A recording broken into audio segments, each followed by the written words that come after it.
In this video, I'm going to be looking at how to improve Hornby teak coaches. Not this beautiful example I've got here, the super detailed range, but the railroad range that Hornby have produced, in fact, since the late 1970s. Now, this is a superb looking model here. This has got the most detailed lining and so on you could ever ask for.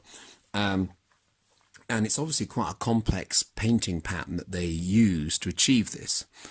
But is this how teak coaches really looked like when they were running on the LNER? And I suspect the answer is no. This is how they looked when they came straight out of the paint shop after being refurbished or whatever. And this is how they look like today when they're in a museum. But is this how they would operate on, what would look like when they were operating on the railway? I think they're a bit too smart. So there's a first-class coach. Hornby have produced several different versions. They produced some with grey roofs. Here's a third class. Again, nicely lined, LNER. They also produced them, I believe, in unlined early British Railways teak. So after the Second World War, the LNER didn't bother, I believe, lining the coaches, obviously with wartime cutbacks and so on. I don't have any of the BR version ones. That's another LNER one, but with a darker roof, probably more realistic roof. But the lining is still very beautiful, very intricate. And now, let's have a look at one that I've done myself. This is an Ian Kirk kit. And as you can see, it's a lot plainer. I suspect it's a little bit too plain, but I quite like the colour. It's not so bright and glossy as the original, as the Hornby models. Here's another LNER one I've done. Again, a bit darker this time. Similar with a slight variation in shade. This one is an open third class coach. With slight weathering on the bogies. Again, I think this more subdued appearance is probably rather like the locomotives look like, beg your pardon, this is rather like the coaches looked like when they were running on the LNER. And finally, I'll just have to move my train a bit further up so that you can see the railroad coach. It's a very light colour. It's self-coloured plastic with very finely done yellow lining and lettering. I've got no complaint about the lettering and the lining. It's just the self-coloured plastic that looks just like self-coloured plastic. And it doesn't really have the richness of teak, whether it was originally as fresh from the paint shop or whether it was weathered over time when it would have got darker and more subdued, or possibly when in the light, when sunlight, maybe it would have got paler, but it wouldn't have been this colour, I don't think. So what I'm going to attempt to do is show you how you can convert one of these railroad coaches into something that looks as though it would match much more nicely the Ian Kirk kit-built versions, and even the Hornby super detailed models, although I won't be attempting the beautiful yellow lining of the panels because that is beyond my skill level without a doubt. Anyway, I'll show you in the next part of the video how I try to improve the railroad teaks. Right, first thing to do when you want to repaint these coaches is to get them apart. And first thing in this process is simply to pull off the bogies, and you just pull them up. And they're a clip fit, so a little bit of force, and they're pretty robust, made from some very strong plastic. I don't know quite what it is. It's not polystyrene, maybe it's a nylon based plastic. It's slightly flexible. Now, the next thing to do depends on whether your model was made in the UK or made in China. Now, these models were made from late 1970s up until about 2000 and maybe about 2000s in the UK. I may be a bit wrong with those dates, but you can tell if yours is made in the UK or China because I hope it will focus here. Maybe you can see it there, I don't know. it says there, Hornby made in China. Maybe it's focusing. I don't know if it's focusing very well. I can't tell, I'm afraid. Whereas some say made in UK or Great Britain. Now, if they're made in China, they're slightly harder to get apart because in their wisdom, the Chinese factory decided that they would glue the transparent glazing part into the body, which the earlier ones made in the UK didn't have. There was absolutely no need to glue the glazing into the body. It's a clip fit. It fits perfectly well without glue. So clearly someone in the factory or in the production process didn't really understand what they were doing and just assumed they had to glue the glazing in. Anyway, I'll show you how to separate the body from the chassis and the glazing next. So you get a fairly fine sort of nosed pliers, and you squeeze it together two little well, they're teak coloured bits of plastic there at each end that clip the underframe onto it's actually the end pieces, and they will come apart. Next problem is that because the Chinese built versions are glazing glued, you have to then release two clips that also attach the glazing to the underframe, and they can prove quite tricky to remove because the glazing is quite a stiff, brittle plastic. I'm going to fiddle around with that. I'm just going to pause the camera for a minute. Basically, what you have to do is to push inwards towards the centre of the coach 4 little clear plastic clips that are attaching the glazing strip to the underframe, and sometimes the weight is glued in place. Sometimes that it's actually just looks like double-sided sticky tape has held the weight in place. It doesn't need anything to hold it in place, in fact, because it sits between the underframe and the seating moulding. So out comes the seating moulding. This is the brake composite, and now we have to remove the glazing. As I say, on the made in UK versions, the glazing will just pull out very easily, but you might be able to see there's a tiny bit of glue, well, quite a lot of glue actually, in several places. I can see it. You might be able to see there, that slight paler colour there is where the glue is holding the transparency glazing to the main body. And so the thing to do is to get a very narrow scalpel blade and cut. You've got to be a bit careful. Oh yes, there's a little bit there that's almost impossible to see. I'm going to start at the very end, and you've got to just work gently. That's one piece away. And where you can get the knife blade under is a good place to start. Having said that, this one has been particularly well glued in place. Absolutely pointless. It doesn't achieve anything gluing it in place. You can see as it goes whiter, that's a sign that you're pulling the glazing away from the... Yeah, let's just try approaching it from that direction. And as I say, I'm going fairly rapidly here. You can actually go a bit more slowly because you don't want to crack the glazing. Clear polystyrene is very brittle. Right, by the way, you can take the corridor ends off at any stage you want. Here are the two bits in the body that clip into the underframe. Those bits, try and keep those intact, because when you put the whole thing back together again, those will hold the body firmly onto the underframe. So one side of my glazing is now completely free. The other side doesn't look quite so well glued in place. They probably thought, oh, I've glued one side so well, I don't need to do the other so much. But nevertheless, you'll be a bit careful.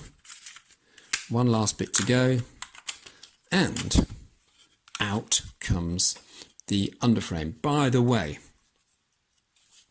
it's the glazing, not the underframe. Out comes the glazing. By the way, it's worth noting that one half of the glazing, I don't know if you can see that, has a grey line along it. That represents the handrail on the inside on the corridor side of the coach. So when you put it back together, make sure that the handrail goes on the corridor side. Anyway, there is my unglazed body, ripe for painting now. As you can see, it's at the moment it's a very, and when the light catches at certain angles, it gives away very clearly the fact that it is unpainted plastic. And I don't like unpainted plastic. Unpainted plastic does not look like wood. It looks like, surprise, surprise, unpainted plastic. So next stage is to paint a very thin layer of a teak colour. Now I am using this Rail Match, authentic colour it says,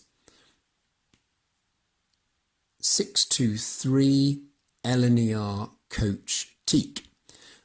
You can Google Rail Match railway colours and you will get the address, the company that manufactures them, or where you can buy them from, although they're on sale at quite a lot of the bigger exhibitions. You'll find people selling Rail Match paints. They're really good, I must admit. This one, I've used quite a lot of this already, but this is quite a strong colour. It is, you know, it needs a good stir and everything, but it's quite a rich colour.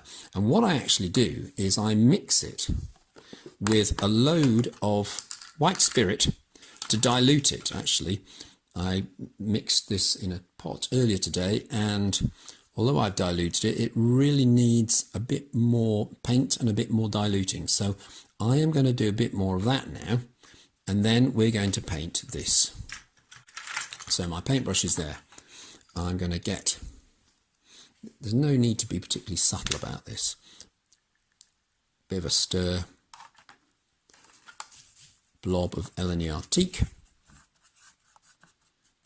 paint, and now I'm going to add a load of white spirit. It's not even nice clean white spirit, it's actually white spirit from a very old jar that I've been washing my paintbrushes in for a good few months now.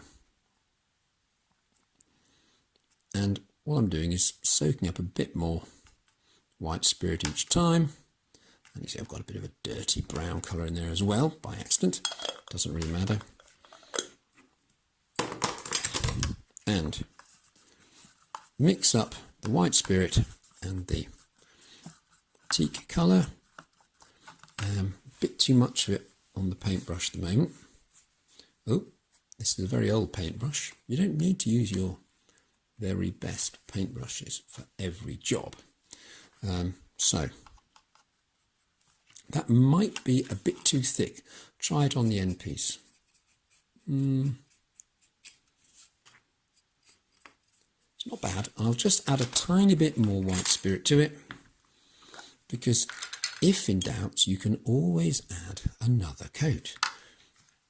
And better to do two subtle thin washes rather than one thick one and then regret it afterwards.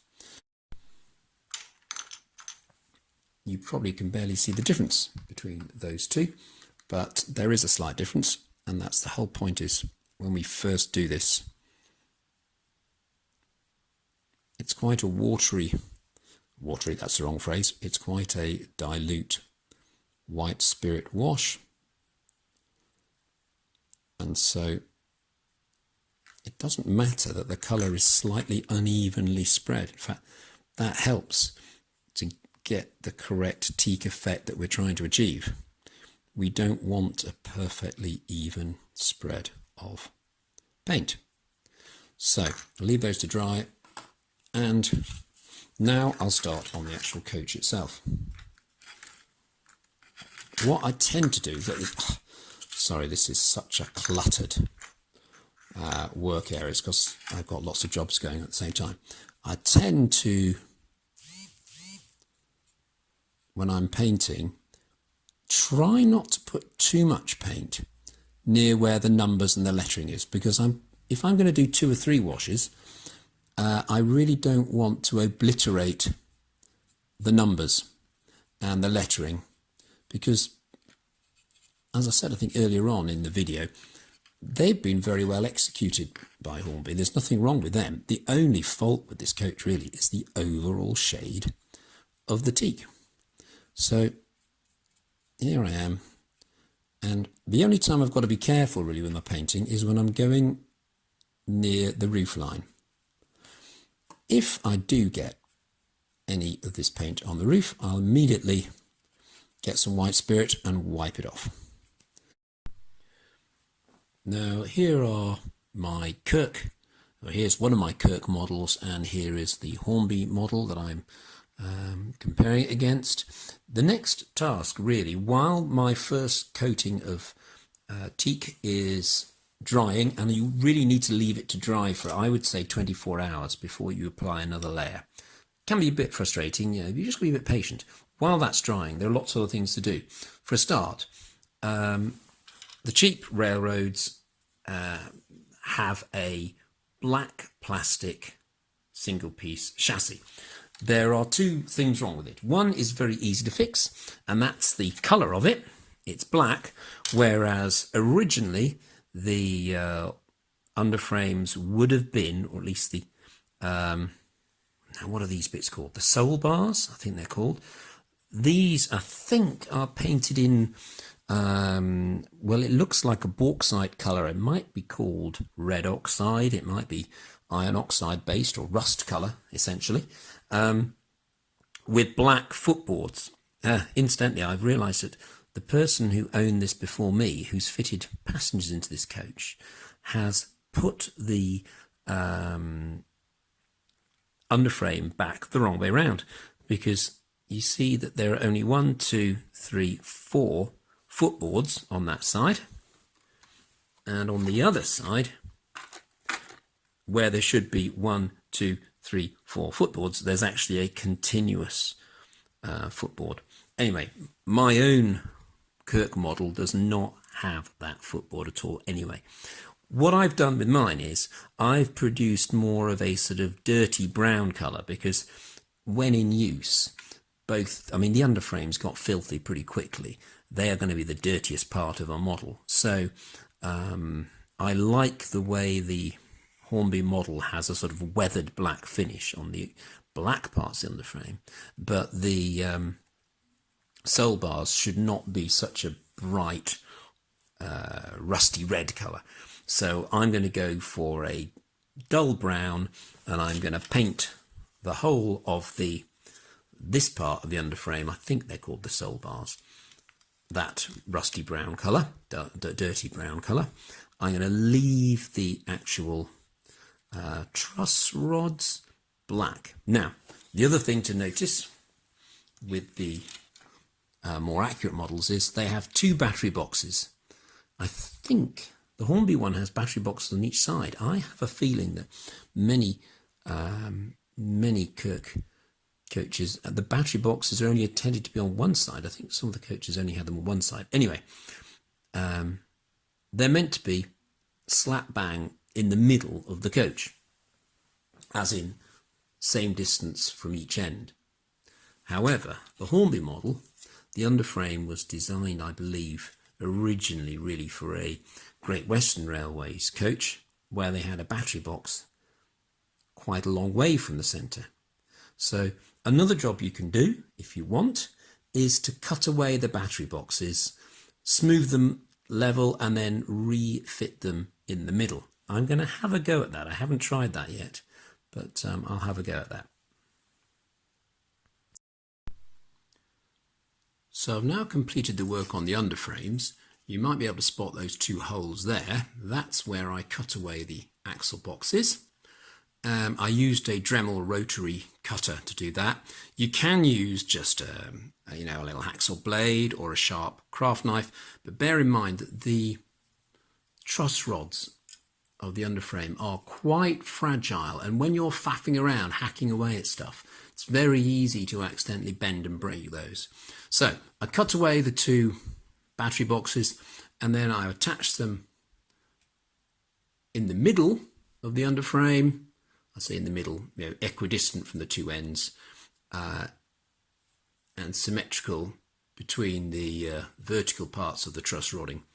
And that gives it much more the look of a Gresley coach, where the battery boxes were in the middle like that. I've also painted the footboards and the underframe a very dark brown, not the bright red oxide of the Hornby model. You might not be able to tell it's a dark brown with this lighting, who knows, but it is. I'll just take that from me. It was a mixture of, I had some Pullman brown and some red oxide, and that was what I painted it with. Now, as with the original coat of teak paint, I diluted it with a lot of white spirit. I'm doing exactly the same with my next layer, hopefully my final layer, which is actually GWR Coach Brown.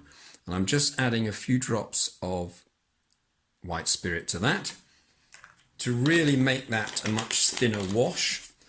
And we really don't want to get too much of this because it's a pretty dark colour on. We just want enough to make it look a bit dirty, and probably best to try out with one of the end pieces first. And that's quite dark. I'm not sure I want it quite that dark, so what I can do, of course, is by repeatedly brushing, I can take half it off. That is quite a dark colour. I mean, it does look,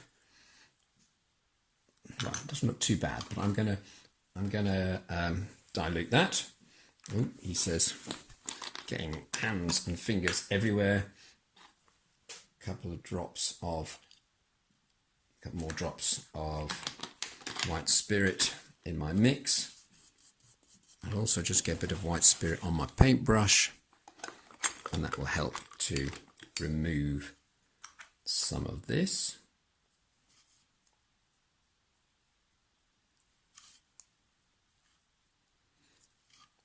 It's beginning to look more like what I want now.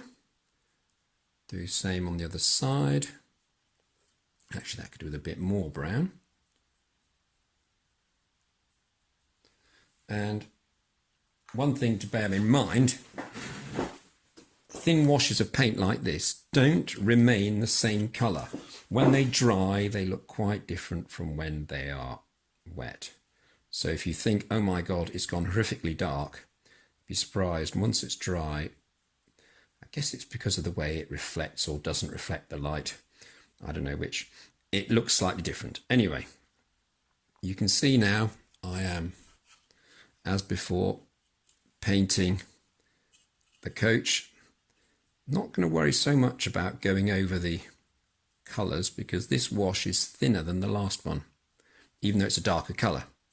So I may go over some of the colours, some of the numbers more than others, to give a slightly uneven look.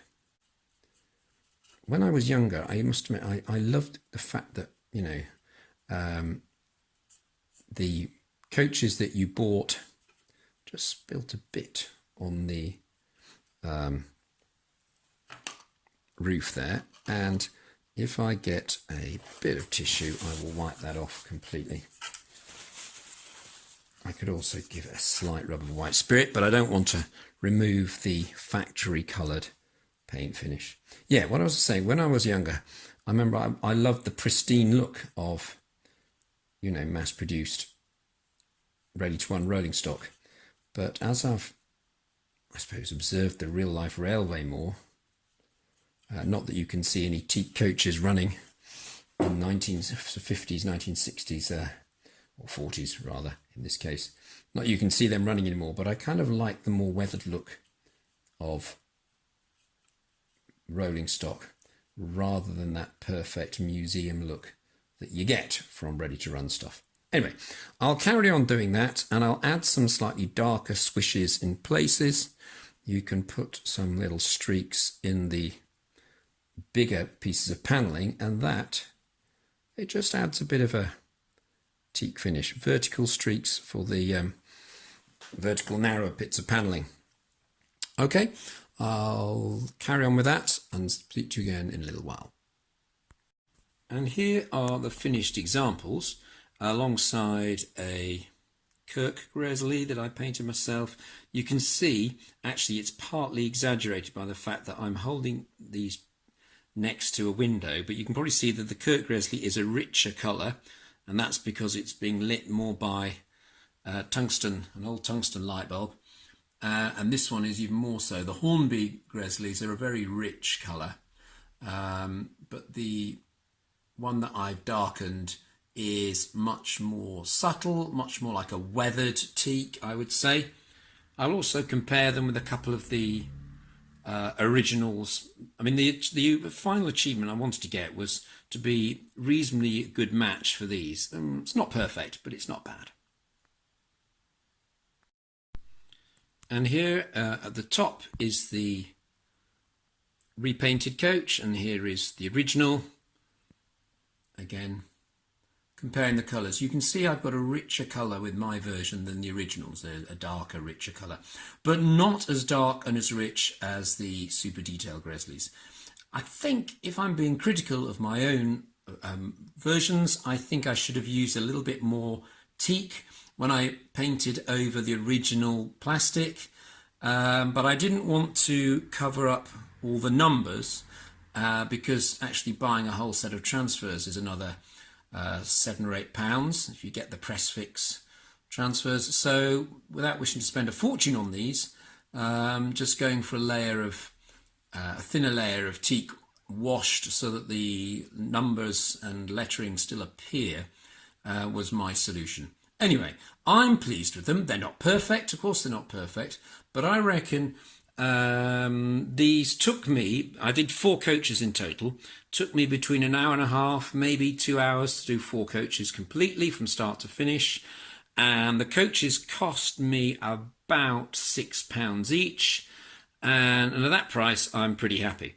Now, Hornby only ever made composites, brake composites and sleeper coaches in this variety. So if you want a bit more variety in your train, the good thing is you can paint up you can buy the Ian Kirk kits relatively cheaply. I mean, you can sometimes pick them up for less than £20. If they're already made and they're part of a job lot, you can pick them up for quite a bit less than £20.